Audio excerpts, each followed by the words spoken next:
One of the reasons Andrew Tate gave for accepting Islam is a religious masculine protection of its beliefs and culture. He points out the important traditional role women play in Islamic societies, where they are encouraged to dress decently, marry as at when due, and lovely protected by the cover of masculinity. I was born in a Christian country. I was raised as a Christian, and I've always been very respectful of Islam, and it's become more and more obvious to me and more pertinent that Islam is the last religion on the planet.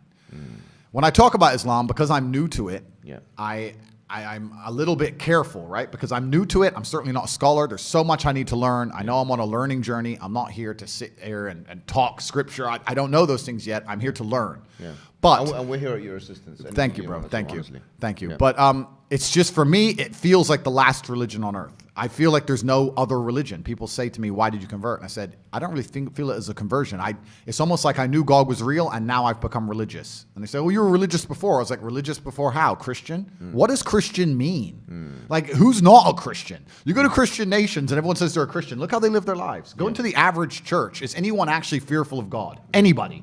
No. The girls are out on Saturday night drinking, and then they turn up to church because their parents made them. Like, there's no substance to the religion. And also, Islam very closely reflects my personal beliefs. Through my personal life, I've learned that if you don't have standards and you're not a strong person who's prepared to defend his ideas, you will be crushed. Yes. And we look at most religions in the world today which are not prepared to defend their ideas. What's happened to them? They're just getting crushed. And now we have Christianity as an idea which has basically said, well, we can't set any firm rules because everyone will just quit.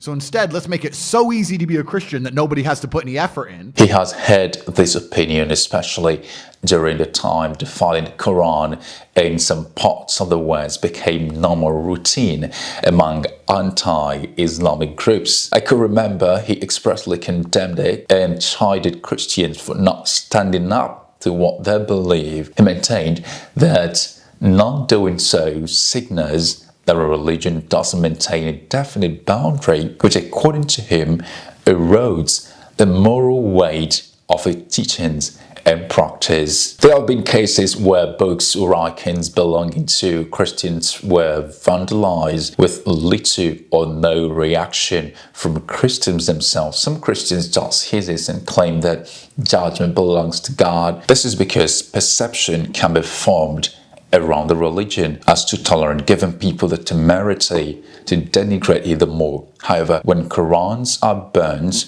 Muslims stand to lend their voices to the need for respect for the beliefs and an understanding of the sensitivities of religious objects like the Quran for them. This makes Muslims different from other faith traditions. Yesterday, Andrew Tate dropped a tweet reacting to a Fox News short video where the so-called Satanist was busy shredding pages of the Bible in protest during an opening ceremony of the Satanic service. What can we learn from the tweet? Are there genuine grounds to limit the freedom of expression? And what can we as Muslims learn from this sinful act by the Satanists?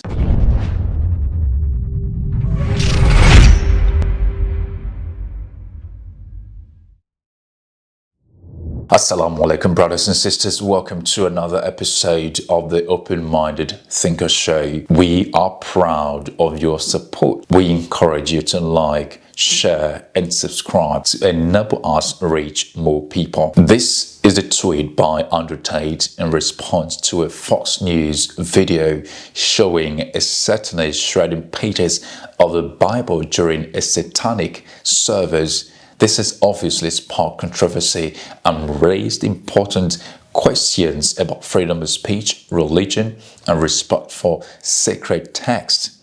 In his tweet, Tate challenged the Satanists to try same action with the Quran, igniting a debate about the limits of freedom of speech and the treatment of religious minorities.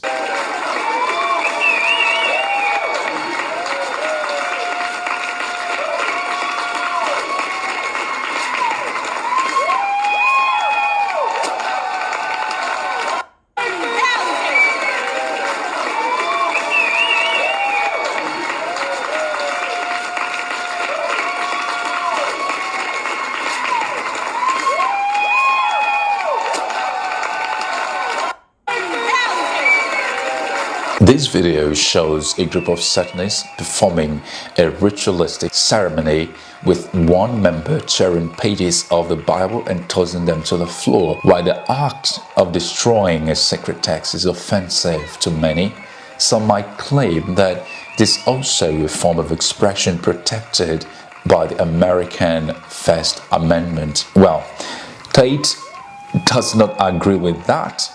His tweet added another layer to the controversy by suggesting that the Satanists would not dare to take the same action with the Quran because, of course, we value and respect the Quran as our holy book. The tweet has been met with both support and condemnation.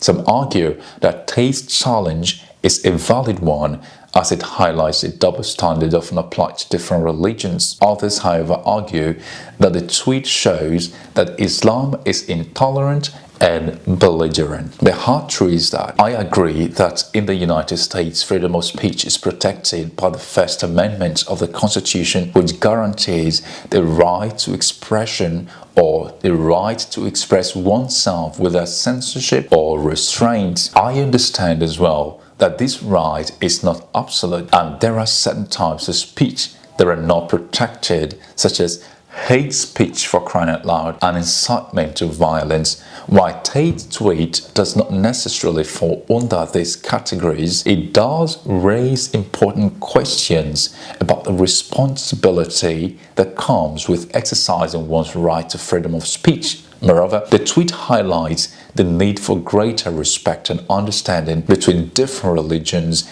and cultures. Destroying or desecrating a sacred text is offensive to, many, regardless of the religion in question.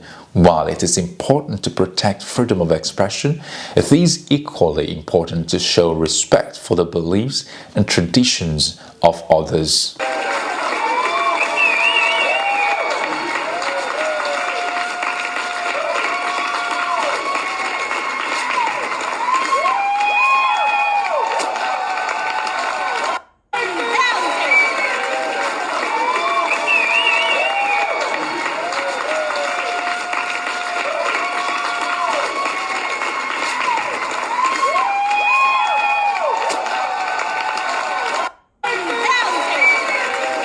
Well, let's leave it right there, ladies and gentlemen. Until next time, Assalamu alaikum.